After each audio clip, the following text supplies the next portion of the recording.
যাদের হাতে কোনো অস্ত্র নাই, যাদের হাতে বন্দুক নাই, কামান নাই, গোলা বারুদ নাই, টিয়ার শেল নাই, কাঁদানে গ্যাস নাই, কোনো কিছু নাই, শূন্য হাত ছুটে চললেন সবাই রাজপথে। আর যার হাতে এত ক্ষমতা, এনএসআই, ডিজিএফআই, সেনাবাহিনী, পুলিশ, বিডিআর, আর্মি, নিজের পোশাক উত্তাপ এবং আমার দাদার দেশ থেকে আনাম স্পেশাল সিকিউরিটি ফোর্স কোনো কিছু রক্ষা করতে পেরেছে? কারণটা কি? কারণ জুলুমের সীমা যখন অতিক্রম করে তখন কার সাহায্য এসে যায়? যখন নীল নদের তীরে দাঁড়ালো মুসা আলাইহিস সালামের সাহাবীরা বলল, ওগো মুসা, বড় বিপদে পড়ে গেলাম, বড় বিপদে ফেলে দিলে, এখন তো আর কোনো রাস্তা নাই, কোন পথে নিয়ে আসলে? কেন, কি হয়েছে? সামনে তো নীল নদ, সামনে তো সাগর, এই পানি কি করে পার হব? এখন হয় পানিতে চুবানি খেতে হবে, না হয় ওই ফেরাউনের সৈন্যবাহিনীর ঘোড়ার পদতলে পৃষ্ঠ হয়ে এই দুনিয়া ছেড়ে চলে যেতে হবে। আল্লাহ রাব্বুল আলামিন মুসা আলাইহিস সালামকে বললেন, লা তাকনাতু মির রাহমাতিল্লাহ। আল্লাহর রহমত এসেছিল নাকি আসে নাই? এসেছিল নাকি আসে নাই? আল্লাহর রহমত আসলো, নদীর মধ্যে রাস্তা হয়ে গেল। যখন নমরুদ বলল, ওগো ইব্রাহিম, তোমার সৈন্যবাহিনী কই? তোমার আল্লাহর সেনাবাহিনী কই? ইব্রাহিম আলাইহিস সালাম বললেন, অপেক্ষা করো। আল্লাহ রাব্বুল আলামিন সৈন্যবাহিনী পাঠালেন, ছোট ক্ষুদ্র ক্ষুদ্র মশা এসে নমরুদের সৈন্যবাহিনীকে ধ্বংস করে দিল। যখন আবাবিল যখন আবু জাহেল, যখন আবরাহা কাবাঘর ধ্বংস করতে আসলো, তখন আল্লাহর পক্ষ থেকে সেনাবাহিনী দিয়েছে নাকি দেয় নাই? সেই সেনাবাহিনীর নাম কি? আবাবিল। ঝাঁকে ঝাঁকে পাখি প্রেরণ করলেন, আর সেই পাখি কঙ্কর নিক্ষেপ করলো, তাতে করে চর্বিত পশুর ভুসির ন্যায় হয়ে গেল এই আব্রাহার বাহিনী। আর বর্তমান তাদের প্রেতাত্মারা এই বাংলাদেশ ছাড়তে হয়েছে। এই জন্য আমি বলেছি, ওগো আমার ভাইয়েরা, সাহস নিয়ে দাঁড়িয়েছ তাই মুক্ত হয়েছে জমিন, সাহস করে দাঁড়ালে আর একবার কায়েম হয়ে যাবে দিন। ঠিক না বেঠে? হাত উঁচু করে বলেন, ঠিক না বেঠে?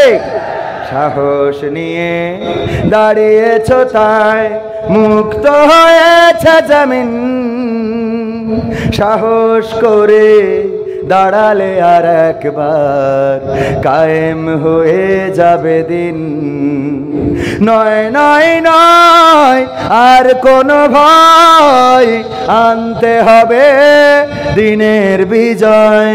নয় নয় নয় আর কোনো ভয়, আনতে হবে দিনের বিজয়, দিনের বিজয়।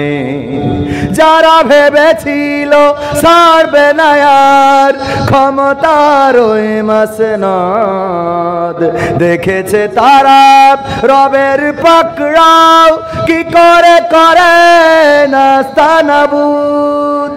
যারা ভেবেছিল ছাড়বে না আর ক্ষমতার ওই মাসনদ, দেখেছে তারা রবের পাকড়াও কি করে করে নাস্তানাবুদ। তাই নয় নয় নয় আর কোনো ভয়, আনতে হবে দিনের বিজয়, দিনের বিজয়।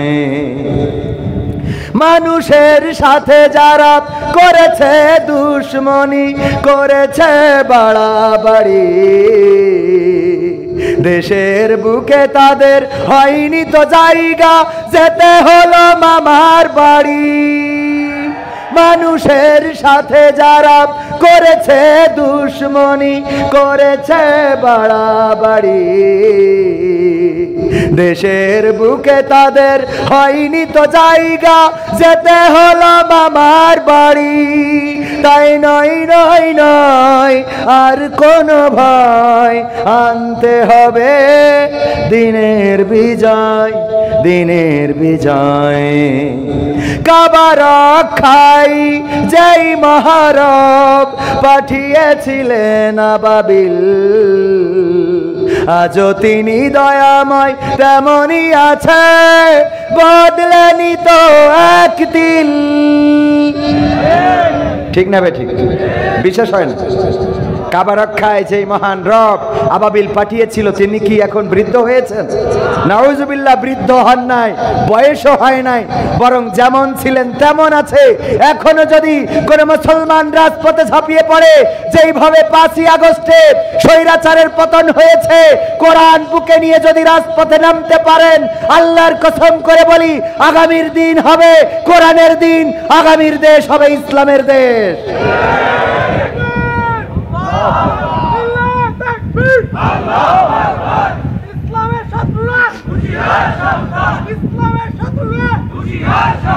কাবা রক্ষায় যেই মহারব পাঠিয়েছিলেন আবাবিল, আজও তিনি দয়াময় তেমনই আছে, বদলেনি তো একদিন।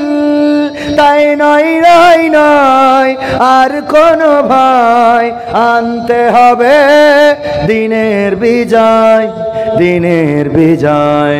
সাহস নিয়ে দাঁড়িয়েছ তাই মুক্ত হয়েছে জামিন, সাহস করে দাঁড়ালে আর একবার কায়েম হয়ে যাবে দিন। 1952-তে আমরা রাস্তায় নেমেছিলাম ভাষার জন্য, রক্ত দিয়ে প্রমাণ করেছিলাম এই বাংলাদেশের মাটিকে লাল করতে জানি, সবুজ ঘাসকে রক্তে রাঙাতে জানি, বীজ ঢালা কালো পথকে লাল করতে জানি, কিন্তু মায়ের ভাষার অধিকার ছেড়ে দিতে জানি না।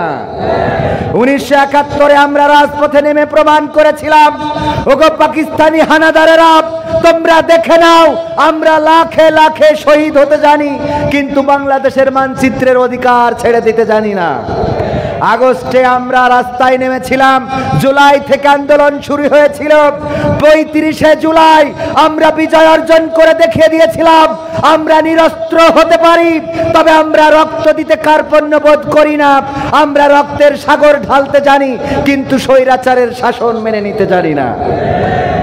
একইভাবে যদি আগামীর দিনে কোরআন বুকে নিয়ে রাজপথে নামতে হয়, কোরআনের জন্য যদি রক্ত ঢালতে হয়, সেই রক্তের সাগরে যদি সাঁতার কাটতে হয়, সাঁতার কেটে কেটে একটি রক্তাক্ত বিপ্লবী কালেমার পতাকা বাংলার জমিনে উড়াতে রাজি কারা কারা? দুটি হাত দেখতে চায়।